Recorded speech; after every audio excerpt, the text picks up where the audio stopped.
Hey y'all, welcome back to my channel. My name is Mahogany for those of you who are new, and we are focusing on these yummy mashed potatoes. So we're going to go ahead and get into it by putting a pot of water on the stove, and you want to put that on about a medium-high heat so that it comes to a rolling boil. And you want to add some salt just to get that flavor going, and I find if you add a lid, it helps it come to a boil a lot faster. So now we're going to move on to cutting our potatoes.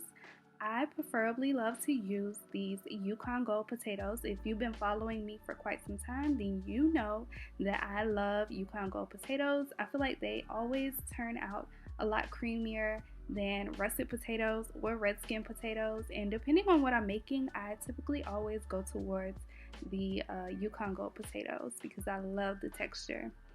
Now, as you can see here, I am using a paring knife to cut my skin off of my potatoes. I have a lot of practice with using a knife and cutting potatoes, so it's a lot easier for me to use this. But if you do not feel comfortable using a knife, please feel free to use a potato peeler if that's what you're comfortable with.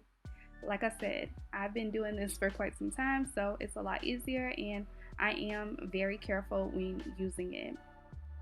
So I like to remove all of the skin when I'm using Yukon Gold potatoes.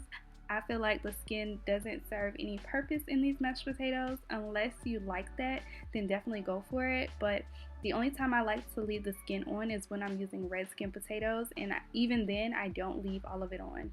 So now I'm just going to go ahead and cut these potatoes down a bit so that they can cook a little bit faster. And I like to cut my potatoes all about the same size so that they all cook at the same pace.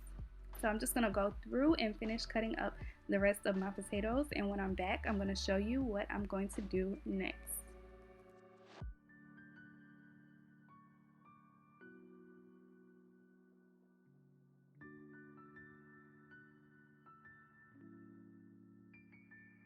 Now that that is all done, we're going to go ahead and give these potatoes a good rinse. You want to make sure you rinse it until that water runs clear so you can get rid of that starch. Now your pot should be ready to go. Mine is definitely ready to go. So I'm going to slowly add those potatoes into that pot of boiling water.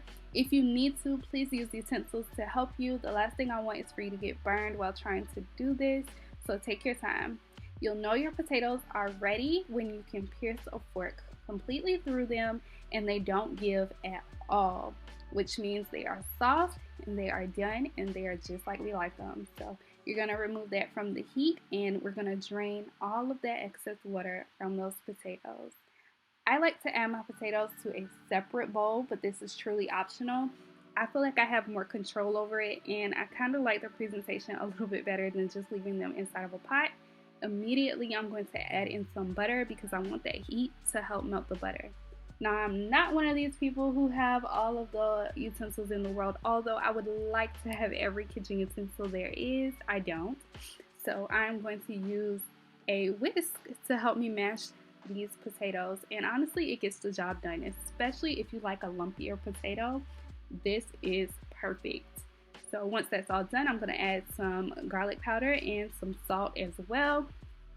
But I'm not going to give any measurements because, like I said, every potato is different. The size is different. The amount is different. So you really just want to do it based on what you think is best, and start with a little and add as needed. That's the luxury and the love with cooking. You can really take your time and make it your own. So once I've mashed those potatoes a little bit more, I am going to go in with some butter and just give that a good mix with my soft spatula. This will create those creamy potatoes that I love, and I know you love as well. Once that's the way that I like it enough, I'm going to go in with some heavy whipping cream. That's one of my little tricks that I like to do to create a creamier mashed potatoes. You can use milk if you want to. I personally just feel like that heavy whipping cream makes it just that much creamier, so why not go the extra mile? But like I said, milk will definitely do the trick if that's what you have on hand. Please do not go out and buy a carton of heavy whipping cream just for these mashed potatoes. Unless you want to go that extra mile, then definitely do that. Once that is all mixed, and as you can see, there's still a little bit of lumps in there. I love that. I'm going to go in and add some whipped cream cheese. I love cream cheese in my mashed potatoes. That is definitely one of the secret ingredients to a good mashed potato. If you have never tried this, don't knock it until you try it. But once that's all done and ready to go, I am going to go ahead and pair it with a roasted chicken that I made in my previous video. So if you have not checked that video out, please don't forget to stop by and check that one out.